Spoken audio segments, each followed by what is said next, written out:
তো গাইস প্রথমে এই টিকটক ভিডিওটি দেখো, এরপরে তোমাদের করা ফানি কমেন্টস গুলো পড়বো। Let's go. তার আগে তুমি যদি ছেলে হও তাহলে লাইক করো, আর যদি মেয়ে হও তাহলে কমেন্ট করো, আর যদি এটা হও তাহলে কোনো কিছুই করার দরকার নেই। मुझको लाल परी लाल परी लाल परी लाल परी लाल परी लाल परी लाल परी मंगवा दो मुझको लाल परी। तो चलिए शुरू करते हैं।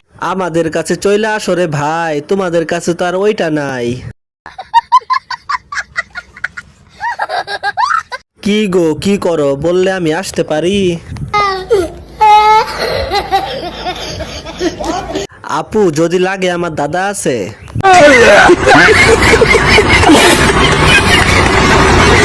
মামুনি এটা তোমাদের খাবার না, ছেলেদের খাবার।